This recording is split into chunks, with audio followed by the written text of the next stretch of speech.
안녕하세요. 꿈꾸는 고든소리 66번째 시간입니다. 갑자기 뚝 하고 끊어진 빨간 머리엔 계속 읽어보겠습니다. 시작합니다.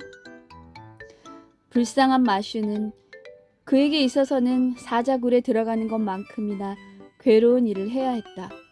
그는 지금껏 본 적도 없고 알지도 못하는 여자아이에게 다가서며 이렇게 묻지 않으면 안 되었던 것이다.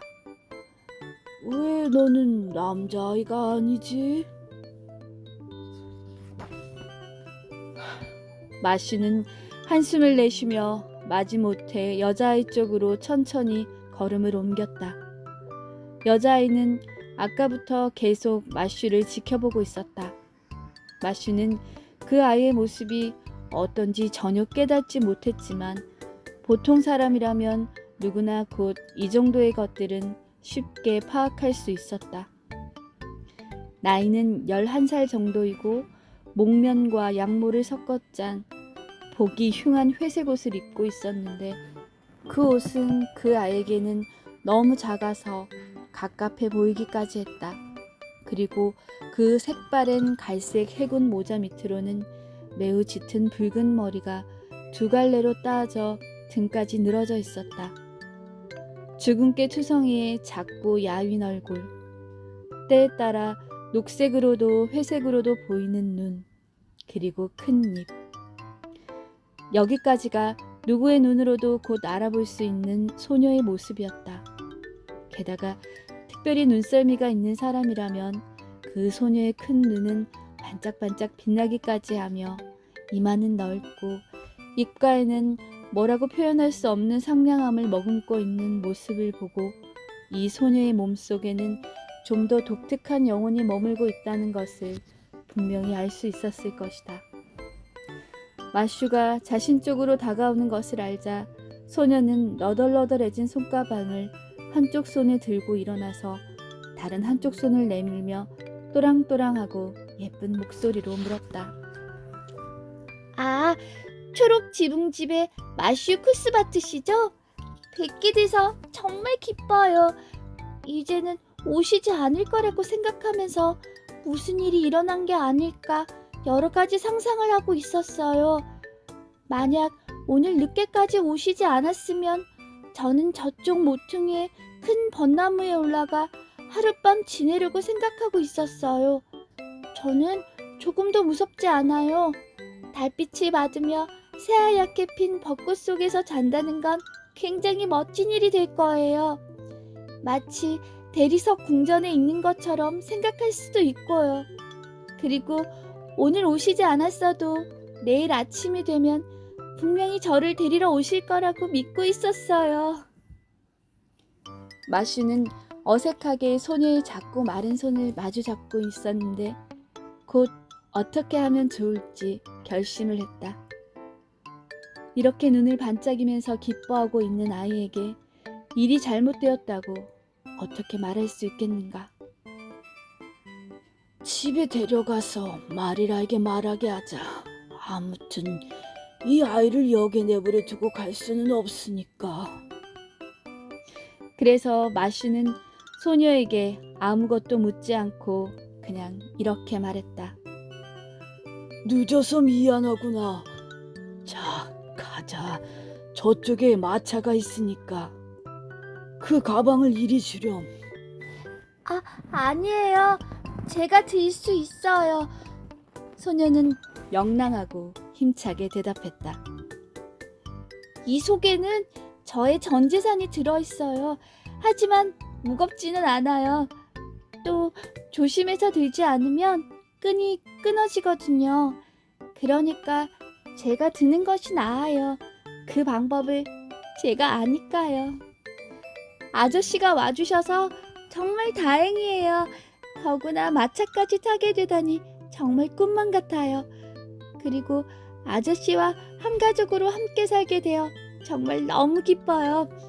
저는 지금까지 누구네 집의 아이도 아니었거든요. 진짜 가족으로 말이에요. 아무튼 그 어떤 것보다도 고아원이 제일 싫어요. 4개월밖에 있지 않았지만 정말 지긋지긋했어요. 아저씨는 고아원에서 자란 적이 없기 때문에 모르시겠지만 아무튼 상상할 수 없을 만큼 싫은 곳이에요. 이렇게 말하면 나쁜 아이라고 스펜서 부인께서 말씀하셨지만 저는 특별히 나쁜 뜻으로 하는 말은 아니에요. 단지 고아원에는 상상을 할 수 있게 해주는 것이 아무것도 없다는 뜻이에요. 아저씨, 저는 정말로 말랐지요? 뼈 위에 살이라곤 전혀 없어요. 저는요, 제가 예쁘고 통통하게 살이 쪄서 팔꿈치 있는 데가 쏙 들어가게 되는 것을 상상하는 것이 제일 좋아요. 여기서 결국 소녀는 말하는 것을 멈췄다. 숨이 찼기 때문이기도 했고 두 사람이 말이 있는 곳에 도착했기 때문이기도 했다. 두 사람은 마차를 타고 역을 빠져나와 좁고 가파른 길을 달려갔다. 두 개는 3번 나무가 한창이었고 보들보들한 잎사귀의 자작나무가 줄지어 서 있었다. 소녀는 손을 뻗어 가까이에 있는 자두나무 가지를 꺾어들며 마슈에게 말했다. 너무 아름다워요.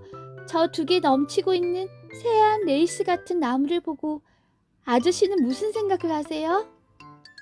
글쎄다. 마슈가 대답했다.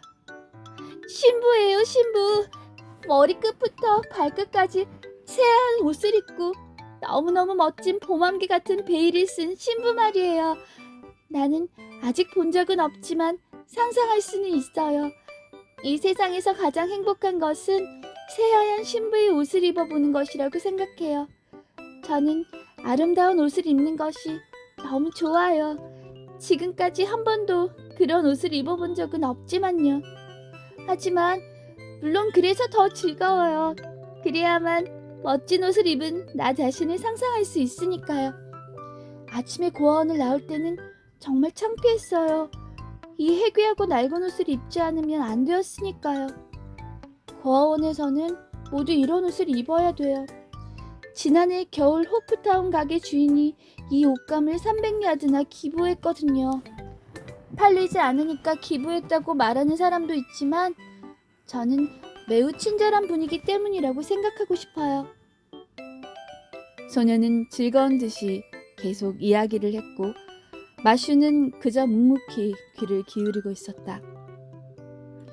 기차에 탔을 때도 제가 아주 멋진 엷은 하늘색 실크 옷을 입고 있는 것으로 상상했어요. 어차피 상상할 거라면 제일 아름답게 상상하는 것이 더 멋지니까요. 그렇게 했더니 어느새 마음이 따뜻해져서 섬에 도착할 때까지 아주 즐거웠어요. 배에 탔을 때도 배멀미는 조금도 하지 않았어요. 스펜서 부인도 그랬고요. 평소 때 같으면 배멀미를 했을 텐데 이번에는 내가 바닷속으로 빠지지는 않을까 그것만 신경 쓰고 있었기 때문에 배멀미한 여유가 없었대요. 스펜서 부인은 나처럼 이리저리 돌아다니고 어수선한 아이는 본 적이 없대요. 나는 그 배에서 볼 수 있는 것은 무엇이든 다 보아두었어요. 배를 탈 수 있는 기회가 언제 또 있을지 모르니까요. 마슈는 여전히 묵묵히 듣고만 있었다. 여기도 벚꽃이 많이 피어있네. 이 섬처럼 꽃이 많은 곳은 없을 거예요. 너무 좋아서 어쩔지를 모르겠는걸요. 프린스 에드워드 섬은 세계에서 가장 아름다운 곳이라고 들었기 때문에 내가 이곳에 사는 것을 자주 상상했지만 설마 정말로 그렇게 될 줄은 꿈에도 몰랐어요. 상상하고 있던 것이 현실로 되다니 얼마나 기쁜지 모르겠어요. 그런데 이 빨간 길은 정말 재미있네요. 기차가 달릴 때 빨간 길이 옆으로 지나가는 것을 보고 어째서 그렇게 빨간지 스펜서 부인에게 여쭤보았거든요. 그랬더니 스펜서 부인도 모르겠다고 했어요. 그리고 제발 더 이상 물어보지 말아라. 벌써 1000번도 넘게 물어보았잖니? 라고 말씀하셨어요. 그렇지만 모르는 것을 물어보지 않으면 어떻게 많은 것을 알 수 있겠어요? 아저씨, 어째서 길이 이렇게 빨갛게 된 거죠? 글쎄, 어째서일까? 마슈가 말했다. 좋아요. 그것도 언젠가 조사해 볼 일 중에 하나예요. 앞으로 발견할 일이 많다는 건 아주 멋지다고 생각하지 않으세요? 만약 모든 걸 다 안다면 하나도 재미가 없을 테니까요. 난 정말로 살아있는 것이 얼마나 기쁜지 몰라요. 그런데 아저씨, 제가 너무 말이 많죠? 언제나 모든 사람에게서 그런 말을 듣지만 제가 너무 말을 많이 하지 않는 게 좋겠죠? 그렇게 하라고 하시면 곧 그만두겠어요. 일단 결심하면 말을 안 할 수 있으니까요. 좀 힘은 들겠지만요. 어느샌가 마슈는 스스로도 놀랄 만큼 마음이 푸근해지고 있음을 깨달았다. 이런 자그마한 여자아이의 이야기에 즐겁게 귀를 기울이게 될 거라고는 꿈에도 생각해 본 적이 없었다. 오늘은 여기까지고요. 곧 추석입니다. 우리 꾸미님들 그간 제 소식이 궁금하셨다면 저는 그럭저럭 그냥저냥 잘 지내고 있었습니다.